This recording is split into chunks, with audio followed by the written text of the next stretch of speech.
Enquanto alguns aí estão preocupados que o TRE do Paraná talvez não condene o Sérgio Moro, o TSE, que é a instância superior, já está tratando aí de colocar os bolsominions bem no lugar deles.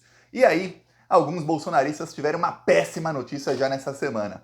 O ministro Fachin, e olha que o Fachin tá longe de ser o mais progressista aí, era aliado do Moro, da Lava Jato, foi aliado do... ainda é aliado do fascismo em muitas coisas. O Fachin, contra os bolsonaristas, ele tá implacável. O Fachin acaba de condenar o Nicolas Ferreira e a Carla Zambelli. E olha, eu vou te falar uma coisa. Além da decisão do Fachin ser bem dura, o Fachin ainda deixou uma brecha ali pra gente ver o que vai acontecer com os dois no futuro. Os dois vão acabar cassados. O mandato dos dois vai acabar cassado.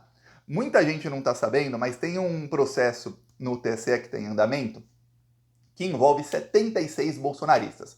O ex-presidente Jair Bolsonaro, futuro presidiário, e mais 75 pessoas. Todos eles estão num mega processão no TSE por por acusar a urna eletrônica de fraude. Fake news contra o processo eleitoral, que são fake news contra a democracia. Pois bem, eis que, no meio disso aí, o TSE está lá colhendo as provas, o Ministério Público está colhendo as provas, e decisões anteriores contam, porque abrem jurisprudência. E porque servem também para embasar decisões futuras quanto ali ao modus operandi da quadrilha bolsonarista. E aí, a decisão contra Nicolas e a decisão contra Carla Zambelli são dois processos distintos, foi a pior possível. Primeiro aí o caso do Nicolas. O Nicolas, em 2022, durante o processo eleitoral, ele soltou fake news contra o Lula. O Nicolas fez uma série de postagens ali com números falsos, dizendo que o Lula ia confiscar as poupanças, como fez Fernando Collor de Mello, caso o Lula fosse eleito. Então ele estava fazendo ali terrorismo eleitoral com os eleitores de direita, enfim, com todo o eleitorado. O Nicolas tem um alcance enorme. Hoje ele tem aí mais de 10 milhões de seguidores, na época ele já tinha mais de 5 milhões. Então os posts dele alcançavam milhões de pessoas e aí ele fazia terrorismo, falava que o Lula ia implantar o comunismo e falava que parte disso era ele confiscar as poupanças. Era fake news. As publicações do Nicolas, na época, elas foram retiradas do ar. Só que começou um processo do Lula contra ele por fake news. O Nicolas tentou argumentar a liberdade de expressão, não deu certo. Aí o Nicolas tentou argumentar que não era fake news, também não deu certo. E aí fica naquela, eu fico imaginando como é o trabalho do advogado bolsonarista, que ele fala, caramba, não tenho o que fazer para defender meu cliente. Ferrou! O advogado do Nicolas tentou então postergar o processo, chegou no TSE, o TSE condenou o Nicolas a pagar uma multa, uma indenização de 30 mil reais para o Lula. O Nicolas foi condenado, o Nicolas resolveu não pagar, ele disse que não pagaria. Então ele recorreu novamente ao Tribunal Superior Eleitoral, dizendo que não, que aquilo não era fake news, tudo mais. E aí o ministro Fachin, lembremos, o Fachin é um dos ministros que mais odeia o Lula. Lembremos que quando a Dilma indicou o Fachin para o STF, que foi uma das piores indicações que ela fez, menos de 3 meses depois do Fachin assumir no STF, ele teve uma reunião secreta com o Deltan Dallagnol, e o Dallagnol falou para os procuradores da Lava Jato, o Fachin é nosso. E a partir de então, o Fachin ele passou a dar todas as decisões contra o PT e passou a fazer parte ali da perseguição da Lava Jato. Quando o Teório Zavascki morreu, ele era o relator da Lava Jato, ele ia contra o Sérgio Moro. Quando ele morreu, os procuradores da Lava Jato comemoraram e disseram que o Fachin ou o Barroso iam assumir ali a bronca, que era a Lava Jato. No caso, quem assumiu a bronca foi o Fachin, e aí o Fachin passou a liderar, via Supremo Tribunal Federal, a perseguição ao Partido dos Trabalhadores, ao PT, e principalmente ao Lula.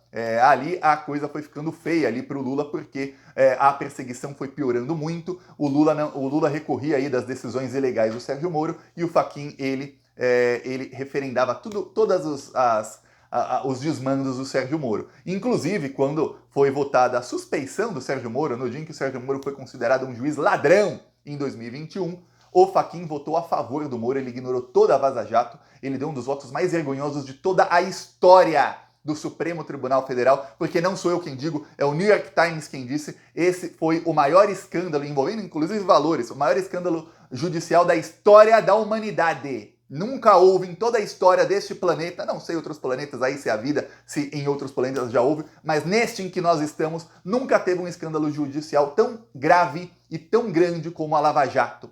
E aí o Fachin, ele foi cúmplice até o fim. Pois bem, este mesmo Fachin, que você vê que odeia muito o PT, pois bem, ele disse que o Nicolas tem mesmo que pagar os 30 mil e o Nicolas está já condenado por fake news. Então, no TSE não existe isso de réu primário, mas tem uma coisa. Uma decisão contra ele pesa numa decisão futura porque ele já é condenado por fake news. Então, no futuro, quando ele for julgado por fake news contra as urnas, já vai ser citado ali, olha, estamos falando aqui não de uma pessoa qualquer, não é um cidadão qualquer aí de moral ilibada, não. Estamos falando aqui de alguém que já foi condenado na mais alta corte eleitoral do país por fake news. Então estamos aqui, imagina isso daqui a alguns meses, então estamos aqui julgando por fake news um senhor já condenado por fake news. Ou seja, ele é reincidente no crime de fake news, no crime eleitoral. Então a pena do Nicolas tende a ser pior do que seria no julgamento que teremos aí daqui a alguns meses contra todos esses bolsonaristas. Pois bem, a situação da Carla Zambelli é um pouco mais dramática. Se a do Nicolas é ruim, a da Carla tá pior. Lembremos, o Nicolas tá com um problemão, porque o Nicolas tem vários processos diferentes por transfobia e por homofobia rolando contra ele na Procuradoria-Geral da República. Ele sendo denunciado nesses processos, cada um, porque veja, não é o mesmo crime, ele cometeu o crime contra as mesmas pessoas várias vezes, não. É um crime aqui, outro ali, outro ali. É o mesmo que o cara mata uma pessoa aqui, 10 anos, mata outra ali, mais 10, mata outra ali, mais 10, dá 30. Então, no caso desses crimes aí, cada crime aí de transfobia e homofobia, o Nicolas tá para pegar até 5 anos de cadeia. Pode falar, não, mas e se ele não pegar a pena máxima? Eu vou te falar. Ele expôs uma menina de 13 anos de idade, tá? Então, muito provavelmente, ele vai pegar a pena máxima em um deles. Ele sendo condenado a mais de 4, ele já perde o mandato, nem precisa do TSE, tá? E aí, ele sendo condenado a mais de 4, ele vai preso. Ah, fica um pouquinho tempo na cadeia, mas fica na cadeia. Então, e lembre-se, são vários processos. Então, pode ser condenado 3 anos aqui, 2 anos ali, 5 anos ali, vai somando, dá um problemão. Ele, enquanto é deputado federal, ele sabe o seguinte, olha, não tem como eu ser preso enquanto sou deputado. O problema é transitou em julgado e ele perde o mandato, é automático. E no caso do TSE também, o TSE pode condená-lo aí por fake news, perde mandato. O caso da Carla é dramático por quê? Porque a Carla, ela foi condenada aí a pagar uma multa por fake news contra as urnas. De todo tipo de fake news que os bolsonaristas podem cometer, fake news contra as urnas é o pior. Por quê? Já há jurisprudência no Tribunal Superior Eleitoral para cassar o mandato de quem comete fake news contra as urnas. A jurisprudência foi criada em 2021, no caso Francisquini. Francisquini foi o deputado estadual mais votado da história do Brasil, contando todos os estados. Proporcionalmente, obviamente, é impossível um deputado num estado pequeno ter mais votos do que qualquer deputado de São Paulo, que é o maior estado. Mas, proporcionalmente, ele foi no Paraná o deputado mais votado da história. Enquanto as urnas estavam contando os votos que davam a ele o posto de deputado mais votado da história, sabe o que o Francisquini estava fazendo? Isso no dia, em outubro de 2018, no dia 31 de outubro, se eu não me engano, foi a eleição. Pois bem, o Francisquini estava atacando a urna eletrônica numa live no Facebook que estava sendo vista por 600 mil pessoas. Então tem 600 mil bolsominions assistindo o Francisquini dizer que as urnas eletrônicas eram manipuladas, que aquilo era uma fraude, isso enquanto essas mesmas urnas eletrônicas davam para ele aí os votos.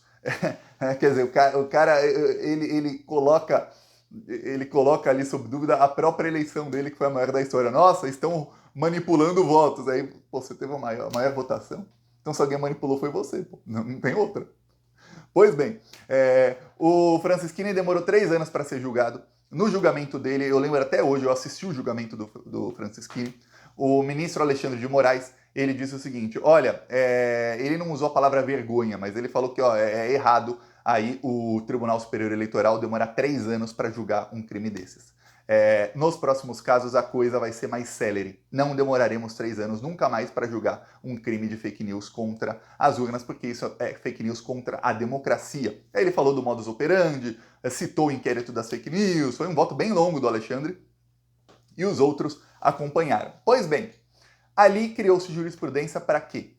Quem atacar as urnas eletrônicas e a democracia com fake news terá o mandato cassado. Se você não acredita no processo eleitoral, você não tem o direito de fazer parte do processo eleitoral. Você pode não acreditar, mas fica quieto. Se você está atacando o processo eleitoral, você não faz parte desse processo. É isso. Então, a Carla Zambelli foi condenada aí justamente por atacar o processo eleitoral. Você fala, mas Thiago, por que ela já não foi cassada agora? Calma. Os processos que dão cassação para a Carla Zambelli estão em trâmite. Não é um nem dois, são vários contra ela, tá? Este processo aí, a pena máxima era indenização. Foi uma fake news aí que ela soltou nas redes sociais, um meme e tal. Os vídeos e tal dela falando antes e depois das eleições, isso aí estão em mega processos que estão para tramitar aí. Já estão tramitando, mas que estão para serem julgados. Há aí um movimento no TSE que é o seguinte, o Raul Araújo, que é bolsominion, ele é o corregedor. Então, a partir do momento que ele é corregedor, os processos estão mais ou menos parados, porque o corregedor, ele é quem investiga. Se quem investiga é bolsominion, você pode imaginar que ele não vai investigar a Zambelli, ele não vai investigar o Nicolas por essas outras coisas. Coisa pequenininha ele vai passando, coisa grande ele não vai deixar. Então ninguém tem a esperança de que até novembro, pelo menos, isso seja julgado. Porque quem diz, olha, terminei a investigação, podemos pautar, é o corregedor. E ninguém tem a esperança de que o Raul Araújo vai trair aí o bolsonarismo de tal maneira que ele diga, terminei aqui, gente, vamos julgar a Carla e aqui mais 70 bolsominions aqui, vamos, bora, adianta aí, caça todo mundo.